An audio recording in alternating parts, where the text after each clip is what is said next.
हम बात करेंगे इंडियन कॉन्स्टिट्यूशन के आर्टिकल 13 के बारे में। नाउ आर्टिकल 13 को समझने के लिए आपको पहले ये देखना होगा कि लॉ क्या होता है।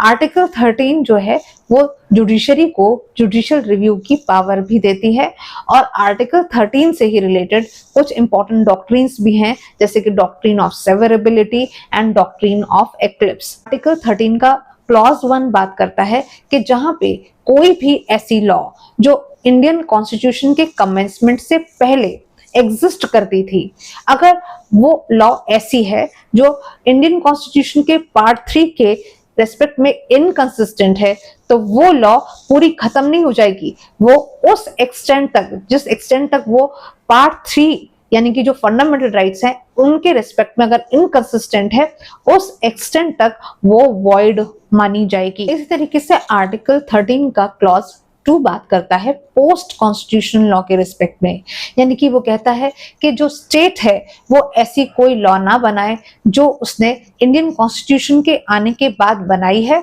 और वो लॉ ऐसी है जो पार्ट 3 यानी कि इंडियन कॉन्स्टिट्यूशन के पार्ट 3 फंडामेंटल राइट्स को वॉयलेट करती है, यानी कि या तो लोगों की फंडामेंटल राइट को ले लेती है या उसे एब्रेज करती है।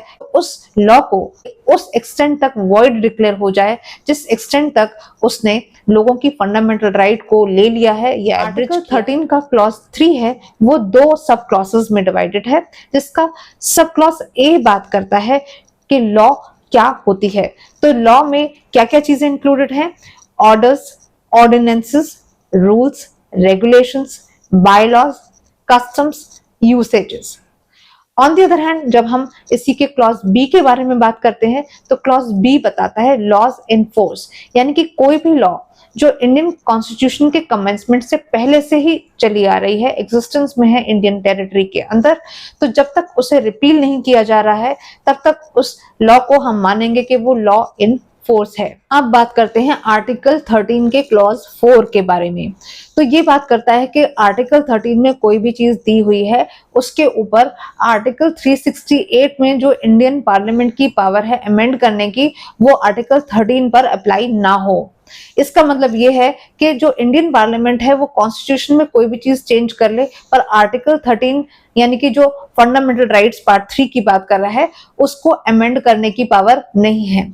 लेकिन इसके बाद में केशवानंदा भारती का एक लैंडमार्क जजमेंट आता है जिसमें सुप्रीम कोर्ट ने ये क्लैरिफाई किया कि जो इंडियन पार्लियामेंट है वो आर्टिकल 368 को यूज करते हुए यहां तक कि आर्टिकल 13 जो कि पार्ट 3 फंडामेंटल राइट से डील करता है उसको भी अमेंड कर सकता है, लेकिन बेसिक स्ट्रक्चर के बिना टच किए हुए। यानी एक केस हम यहाँ पर देख लेते हैं, नारासो अप्पोमली। ये नारासो अप्पोमली का जो केस था ये बेसिकली डिक्लेयर कर रहा था कि आर्टिकल 13 में बाकी सब लॉज आती हैं लेकिन पर्सनल लॉज जो हैं वो आर्टिकल 13 का पार्ट नहीं है, और इसीलिए अगर पर्सनल लॉज में किसी भी तरीके से वो फंडामेंटल राइट्स के रेस्पेक्ट में इनकंसिस्टेंट होती हैं, तब भी जुडिशरी के पास ये पावर नहीं है कि पर्सनल लॉज के रेस्पेक्ट में इंटरफेयर करे और उनका जुडिशियल रिव्यू करे। लेकिन बाद के केसेस में, जैसे कि सबरीमाला केस था, नाम था Indian young lawyers association versus state of Kerala. इस केस में जस्टिस चंद्रचूड़ ने कहा कि पर्सनल लॉज जो है उनको भी एक तरीके से आर्टिकल 13 में रखना चाहिए, क्योंकि आर्टिकल 13 जो है वो लॉ की एक वाइड डेफिनेशन। आर्टिकल 13 से रिलेटेड 2 इंपॉर्टेंट डॉक्ट्रिन्स भी हैं जिसके बारे में आपको मेंशन जरूर करना चाहिए।